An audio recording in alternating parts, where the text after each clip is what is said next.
예, 금태섭의 아침 저널 1부 이어갑니다. 캄보디아에서 한국인을 대상으로 한 취업 사기 범죄가 잇따르고 있습니다. 최근 한 대학생이 숨진 채 발견되는 일까지 벌어져 충격을 주고 있는데요. 오늘은 왜 캄보디아에서 우리 국민을 상대로 한 범죄가 늘고 있는지, 앞으로 어떤 대처가 필요한지 짚어보겠습니다. 이웅혁 건국대 경찰학과 교수님과 함께 이야기 나눠보겠습니다. 전화 연결돼 있습니다. 들리십니까, 교수님? 네, 잘 들립니다. 안녕하세요. 예, 안녕하십니까. 시간 내주셔서 감사합니다. 자, 캄보디아에서 우리 청년들이 납치되고 고문받아 사망하는 강력범죄가 알려지고 또 실종 신고도 잇따르면서 사안이 심각해졌습니다. 정부에서는 어제 합동대응팀을 파견했는데요. 지금 캄보디아에서 어떤 범죄가 일어나고 있는 겁니까? 네, 그 대표적인 한두 개부터 먼저 소개를 드리면 예, 예. 그 사망한 사건입니다. 그 살인 사건이 사실상은 발생한 거죠. 아, 예. 납치해서 고문의 방법으로 박모 씨를 살해를 한 것인데, 이 학생이 그 7월 중순경에 예. 취업 박람회의 목적으로 캄보디아로 출국을 했는데 예, 예. 그 8월 8일 현지에서 시신으로 발견이 되었던 겁니다. 아, 근데 예. 그 중간에 이 관련된 이 용의자들이 5천만 원의 그 협박성 전화를 유족에게 걸기도 했었고요. 예, 예. 그리고 그 사망의 원인은 이 부검 그 당시 시점에 하지 않았습니다만 그 검안 결과가 심장마비였는데 예. 그 심장마비의 원인이 심각한 고문 같다라는 취지의 글귀도 함께 있었던 것이고요. 아, 예. 그리고 그제 발생한 사건인데 이게 이 납치범 또는 그 범죄 단지와 연계가 되어 있는가 모르겠지만 30대 그 여성이 예. 그 캄보디아에서 호텔에 상당 기간 머물다가 베트남 근처에서 지신으로 발견이 돼서 아이고, 예. 또 그 유족의 동의하에 부검을 해서 또 화장을 했다라고 하는 뭐 이런 사건도 어제 알려진 사건이고 예. 그 이외에도 그 상당히 그 많은 그 내용들이 예. 결국은 몸값을 요구하고 강제로 감금당하고 또 인신매매 당하고 심한 이른바 예. 몽둥이 찜질이라고 표현할 수밖에 없습니다. 예. 그런 가혹한 인권 몰살적인 일들이 지금 수십 건, 수백 건 아니면 그 이상인지 모를 정도로 빈발하고 있는 것이 이번 사안의 핵심 내용이고요. 예, 예. 이와 관련된 그 신고 건수를 보게 되면은 약 4년 전에 2022년도에는 한 건에 불과했는데 예. 23년도에 17건, 특히 작년에 220건으로 급증하더니 지금 8월 현재 330건까지 신고가 있었다라고 하는 것이 지금 캄보디아에서 벌어진 사안의 심각성을 알려주고 있는 내용으로 요약할 수가 있겠습니다. 예, 교수님 말씀대로 하면 이게 관광 갔다가 한두 건 돌발적으로 일어나는 사건이 아니라 고수익 해외 취업을 미끼로 사기를 당해서 가고 이게 감금 폭행으로 계속 이어지는 것 같은데 범죄가 어떤 식으로 일어나고 있습니까? 네, 기본 그 패턴은 그 고액 알바라고 하는 허위 정보에 속아서 우리 청년들이 그 예. 캄보디아에 가는 형태. 예. 따라서 캄보디아에 도착하는 순간 휴대폰이라든가 여권 등을 뺏기고 예. 그러면 이 범죄 지대 또는 그 범죄 단지 사기 공장에 사실상 감금을 당한 채 예. 거의 그 하루 종일 예. 어떻게 본다면 우리 한국민을 대상으로 해서 보이스피싱 등 온라인 사기를 계속 반강제적으로 하는 예. 이런 모습이 기본적인 방법이고 예. 예. 또 어떤 수법에서는 그 서류를 캄보디아에 갖다 주면 예. 일정한 사례를 하겠다 또는 캄보디아에 같이 갈 여행자 필요하다 예. 이런 여러 형태의 이제 그 허위 정보로 캄보디아에 도착을 하면은 이제 모든 것이 이렇게 그 바뀌어지는 이런 수법인데 예. 또 더 끔찍스러운 것은 이런 그 온라인 사기를 하루에 예. 예를 들면 10건을 송치를 해야 된다라고 하는 할당을 주는 이런 예. 가혹한 방법. 그래서 이 할당을 채우지 못하게 되면 예. 이 강력한 그 처벌, 구타 그리고 반감과 저항을 하게 되면 강제로 마약까지 투약을 한다든가 예. 또 끔찍한 경우에는 그 장기 적출이라고 협박도 하고 또 장기 적출을 실제로 하기 위한 조직 검사도 하게 하는 뭐 이런 형태의 수법과 방법으로 진행되고 있는 상황인 것이죠. 예, 참 끔찍한 일이네요. 이게 근데 그 캄보디아의 어떤 하나의 범죄 조직이 아니라 뭐 세계적으로 그러니까 범죄 단지를 만들어서 세계적으로 보이스피싱 범죄를 저지르고 있다고 지금 잇따라 보도가 되고 있고 이 과정에서 우리나라 국민들이 이제 동원되고 있는 건데요. 캄보디아의 이런 대규모 범죄 단지가 어떻게 해서 생기게 된 건가요? 이게 큰 틀에서 보게 되면은 이제 그 중국의 그 예. 1대1로 정책, 예. 바꿔 얘기하면 그 미국의 그 중국을 봉쇄하기 위한 인태 전략의 그 대항으로서 예. 1대1로 전략을 취하는 방향에서 이 시안누쿠빌이라고 하는 도시가 예. 이건 중국의 그 1대1로의 그 거점 도시였죠. 예. 그러니까 이제 이 얘기는 뭐냐면 그만큼 중국의 그 투자, 금융에서부터 여러 가지 교통 인프라, 또 카지노, 또 금융, 관광 이러한 그 인프라를 초기에는 많이 갖춘 예. 그런 이제 도시였는데 예. 그런데 그 중국에서 도박 등을 강력하게 이제 금지를 하다 보니까 이 중국의 조직 범죄자들이 이 캄보디아로 옮겨오게 되고 예. 그런데 이 시점에서 캄보디아 역시 이 중국의 그 압력에 의해서 도박 산업을 함께 금지하게 됐죠. 그러니까 기존에 있었던 이런 그 도박 관련된 산업 자체가 와해가 되게 되고 예. 그 장소 자체가 거의 범죄 도시처럼 이 카지노는 다 비워지게 되고 근데 이 틈을 그 중국의 그 범죄 단체의 조직이 장악을 하게 된 거죠. 그래서 업종을 사실상 사기 산업으로 바꾸게 된 것이 그 시작이 된 것입니다. 보이스피싱을 하는 거네요. 예. 그렇죠. 그래서 한두 장소가 아니고 예. 그 범죄 단지라고 부르는 사기 공장이라고 부르는 곳이 무려 60개 정도 현재 이 캄보디아에 존재하고 있다. 그리고 이 60개 그 범죄 단지 안에 강제 또는 뭐 자발적인 사람도 있겠지만 일하고 있는 사람이 200명에서 1000명까지 된다라고 하면은 지금 여기에 있는 사람이 10만 명에서 20만 명 이상이 있다라고 하는 추측이 가능하고 여기에 그 피해를 보고 있는 국민들의 그 나라 수가 한 20여 개 국가 이상이 그 되고 있다. 그러니까 어떻게 본다면 이게 거의 거대 초국가 범죄 산업이라고 그 부를 만큼 그런데 여기서 가장 큰 문제는 그 캄보디아 정부 자체가 이와 같은 것을 뻔히 알면서도 과감한 공격력을 사용을 해서 이것을 척결한다든가 폐쇄를 한다든가 이런 의지와 능력 자체가 전혀 없는 것이죠. 그것은 사실상은 또 캄보디아 입장에서는 그 재정 수입의 상당 부분이 이와 같은 그 불법 사기 산업에 터잡고 있기 때문에 사실상 이것을 다 척결하고 하는 순간 사실 그 캄보디아 그 정부의 정권에 상당한 그 위협이 된다라고 판단하다 보니까 자연스럽게 이 사기 조직, 사기 이 단체, 범죄 단체들과 이 국가기관이 보이지 않는 공생관계가 지금 이루어지고 있는 것이 제가 가장 큰 문제가 아닌가 평가합니다. 초국가적 범죄 조직이네요. 이게 이제 이런 식으로 우리 국민을 대상으로 한 강력 범죄가 캄보디아에서 벌어지면서 현지 한인회와 선교사들이 이제 한국 청년들을 구조하고 있는 일이 일어나고 있다는데 상황이 어떻습니까? 그러니까 이제 지금 이 선교사들의 그 증언에 의하면 이 본인의 관찰과 그 평가에 의하면 전체 여기에 감금되어 있는 이 한국 그 국민들이 약 300명 정도가 된다라고 평가를 하고 있는 것 같고요. 그 구조를 하게 되는 그 계기가 되는 것은 이 사람들이 여기에 범죄 단지에 들어가는 순간 핸드폰을 다 사실 이제 뺏기게 되는데. 뺏기는군요. 그런데 소위 근무 태도가 좋거나 또는 거기에서 보안 요원들하고 무엇인가 좀 친한 관계가 생기게 되면 핸드폰을 좀 사용할 수 있는 기회가 온다는 거죠. 예를 들면 이제 그 가족의 생일인데 또는 여자친구의 뭐 기념일인데 내가 잠깐 핸드폰을 한번 좀 사용하고 싶다.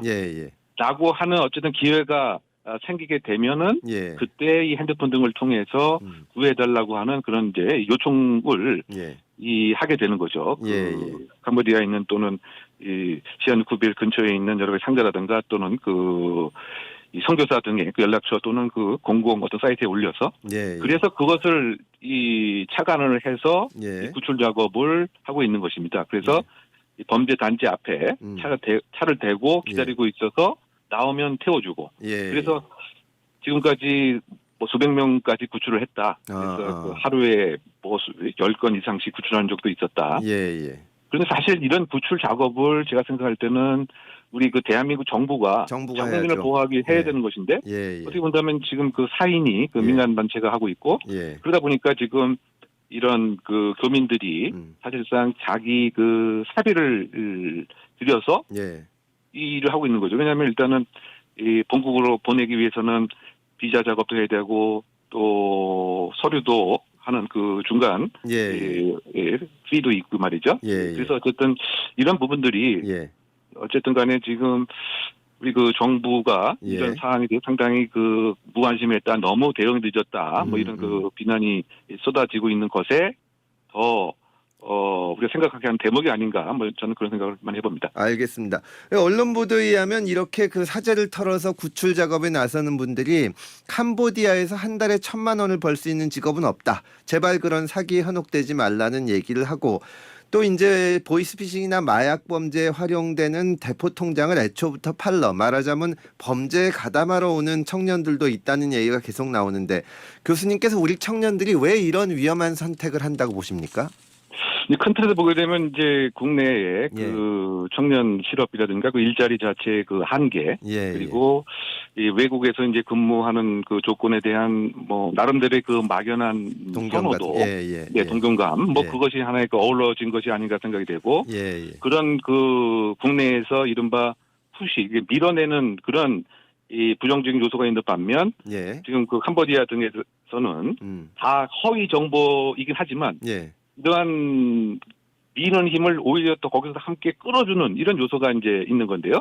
그것이 바로 허위 정보인 거죠. 이 IT 산업의 전문적인 일도 할 수 있다라고 하는 허위 정보 그리고 근무 조건도 상당히 그 아주 화려하다. 바꿔 얘기하면 호텔이라고 하는 그런 공간에서 늘 지낼 수도 있고 한식이 늘 그 제공되고 또 멋있는 그 수영장도 뭐 있고 또 중간에 그 관광도 할 수 있다라고 하는 뭐 이런 그 정보를 그 이렇게 흘리다 보니까 특히 뭐 예를 들면 이 개인마다 좀 다르겠지만 지금 급전이 좀 필요하다든가 또는 빨리 좀 돈을 모으고 싶다라든가 뭐 이렇게 좀 잘못된 판단을 하는 청년들에게는 상당히 그 유혹에 빠질 만한 그런 이제 그 정보인 거죠. 그래서 대다수는 사실상 이와 같은 그 허위 그 고액 알바에 속아서 가는 경우가 대부분이 아닐까 일단 이제 그런 생각이 듭니다. 그런데 또 일부는 사실상 그 잘못된 생각으로 한탕주의 또 빨리 그 돈을 벌겠다라고 하는 왜곡된 그 배금주의적 생각을 갖고 있어서 알면서도 가는 그런 이제 일부 그 청년도 있는 것 같고 그 사람들이 다시 한국의 하나의 그 브로커 네트워크처럼 활동하는 문제도 지금 있는 것 같습니다. 아는 지인 또는 아는 선배, 아는 후배한테 피해자들 모집하는 거군요. 그렇죠. 그것이 사실은 아까 우리가 처음 그 얘기했던 그 박모 씨 그 학생 같은 경우에도 그 대학교 선배가 홍모 씨가 그 통장을 비싸게 그 팔 수 있는 기회가 있다. 뭐 이것을 계속 강요한 강요처럼 또는 유혹을 해서 가게 됐단 말이죠. 그러니까 이것이 어떻게 본다면은 이 악순환의 그 굴레에 있는 그러한 모습인 것 같고 어쨌든 이 전수조사를 한번 해볼 필요가 분명히 그 있는 것 같습니다. 정말 순수한 피해로서 가는 그러한 청년들 또는 이것이 아니고 아예 범죄적인 목적으로 가는 이 청년들. 그런데 이 어쨌든 간에 다소 판단 잘못해서 범죄 용의자가 됐든 또는 그 피해자든 그렇다고 고문을 당해서는 안 되죠. 그렇죠. 그래서 그것은 이제 국가가 빨리 이런 그 자국민을 데려오고 보호하고 뭐 이래야 되는 것은 이제 분명하다. 뭐 그 점은 또 함께 강조하고 싶습니다. 어쨌든 우리 청년들이 이제 범죄 단지에 감금되거나 뭐 폭행을 당하거나 이런 일은 없어야 되겠습니다. 아침 저널 지금은 이웅혁 건국대 경찰학과 교수님 모시고 캄보디아 범죄에 대해서 이야기 나누고 있습니다. 이 사태와 관련해서 현지 대사관 대처가 문제였다는 지적이 나오는데 어떻게 보셨습니까? 지금 여러 가지 알려진 상황들을 보게 되면 상당히 이 책임 회피적 아니면 너무 행정 편의적 생각과 행동을 한 것이 아닌가 뭐 이런 얘기들이 있고요. 저도 그렇게 많이 그 생각을 합니다. 예. 심지어 이 경찰에 대한 뭐 신고를 하는 것 자체나 또는 예. 그 대상을 요청하는 것 자체에 예. 무엇인가 그것을 억지하는 그런 그 내용들이 좀 많이 있는 것 같아요. 즉 바꿔 얘기하면 허위 신고를 하거나 직접 이 당사자가 예. 구체적인 사진과 그런 것 없이 알리게 되면 오히려 이 허위 정보에 대한 것으로 뭐 구속될 수 있다라고 하는 얘기를 뭐 한다든가 또는 예. 휴일에는 일을 안 하기 때문에 예. 뭐 좀 자제하라든가 또는 이 대법원에서 공지한 그 내용 자체가 자진 신고가 더 원칙으로 해야 된다라든가 예. 뭐 이런 것들은 우리 상식에 상당히 좀 반하는 것이고 그렇죠. 예. 뭐 물론 이제 그 구조적인 뭐 한계가 있어서 즉 일할 사람이 부족해서 예. 지금 뭐 신고 건수는 뭐 몇백 건씩 되는데 실질 이런 그 안전 영사, 치안 영사는 1명, 2명, 뭐 3명 직원까지 합치면 말이죠. 예. 그것에 이제 그 불과하다 보니까 예. 뭐 그런 문제가 있었던 것이 아닌가 뭐 이런 생각을 해보기도 하고요. 예. 그리고 또 다른 그 측면에서는 어쨌든 이런 사건이 그 발생하는 과정에서 가장 중요한 것은 이 대사가 총괄 컨트롤 타워가 되어서 역할을 하고 주도적인 그런 그 정보에 대한 수집 분석 또 정보 배포를 해야 되는데 이 대사가 또 일정 기간 동안 공석이었기 때문에 뭐 그것도 하나의 그 문제가 아닌가 생각이 되고 사실상 그 대사관이라고 하는 것은 공식 정보 기관인 것이거든요. 그렇다 본다면 이 지금 캄보디아에서 치안 수준 그리고 범죄 토양의 그 변화 더군다나 이러한 그 이야기와 공식적인 보고서들이 이미 그 2, 3년 전부터 여러 형태의 그 국제기구 또 인권단체 등에서 이미 다 이렇게 발표가 되었던 내용들인데 여기에 대해서 좀 적극적인 관심이 상당히 그 부족했던 뭐 이런 문제가 하나의 그 씨앗이 돼서 그러다 보니까 이 국가정보기관에 있어서의 이 공조 역할도 없었고 또 더군다나 이 국민의 안전을 보호해야 될 뭐 경찰청과의 협업도 없었고 또 이것을 지원을 해야 될 그 행안부의 관심도 없었고 요약하게 되면 결국은 이 대사 외교부, 이 국정원, 행안부, 경찰청의 합작 실패물이 이와 같이 그 국민의 그 안보에 대한 국가 안보에 대한 상당한 위해와 우려를 지금 끼치게 되는 그런 상황으로 치달았다고 생각합니다. 예, 우리가 선진국이라고 하는데 정말 참 심각합니다. 아까 교수님께서 이제 캄보디아 그 당국이 범죄자들과 공생한다는 말씀도 언뜻 하셨는데요. 사실은 이 청년들 구출하고 이제 재발 방지하려면 캄보디아 정부와 협조도 필요할 텐데 캄보디아 정부는 희생자들이 불법 일자리에 지원한 사람들이다. 말하자면 범죄자인데 범죄와 관광을 구분하지 않고 한국 정부가 대응을 하고 있다고 유감을 표명했습니다. 캄보디아는 어떤 입장인가요? 지금 그 입장이 그 캄보디아 그 공식 그 정부의 입장인지 아니면 그 관광 그 업체 캄보디아의 입장인지 조금 애매하긴 합니다만 그 어제 그제 이 캄보디아 그 내무부 대변인이 한 이야기를 가만히 보게 되면은 지금 약 60명 내지 그 80명의 그 한국인이 이 특정 시설에 구금되어 있다라고 하는 것을 이제 인정을 했는데 이 분의 대부분이 지금 송환에 대한 거부 의사를 그 표명하고 있다. 한국으로 돌아오지 않겠다. 네. 근데 그런 이제 입장을 아주 힘주어서 얘기하는 것을 보면 그건 어쨌든 그 분명한 이제 정부의 입장이니까요. 그것은 어떻게 본다면 좀 책임을 전가하려고 하는 그러한 그 캄보디아 정부의 한 모습이 아닌가 저는 좀 그런 생각이 들고 또 그 관련된 그 내무 그 관료자가 그 한 얘기가 이와 같은 그 온라인 사기, 그 사이버 범죄 등은 이 국제적인 협조에 의해서 상호 좋은 관계에서 해결돼야 될 문제인 것이다. 이런 점을 얘기한 거 보면 캄보디아 우리만의 책임은 아니다라고 하는 것을 상당히 유화적으로 표현한 것이 아닌가 일단 뭐 그런 생각을 해봅니다. 그리고 아까 이제 질문 내용에서 아마 그 관광 쪽에 있는 예, 예. 그것이 이제 이 캄보디아 그 정부의 한 기관인지 여부는 잘 모르겠지만 예. 어쨌든 관광 산업 자체는 상당히 이 치명적인 이 선상을 보고 있는 것이 사실이기 때문에 예, 예. 그것에 대해서 상당한 좀 불만을 토로했던 것이 아닌가 뭐 그런 생각을 해보고요. 예, 교수님 저희가 묻고 싶은 질문이 참 많은데 네네. 지금 시간이 다 돼가지고 오늘은 여기까지 듣겠습니다. 캄보디아 문제 정말 심각한데 다시 한번 나와서 말씀해 주세요. 오늘 좋은 말씀 감사합니다. 네네.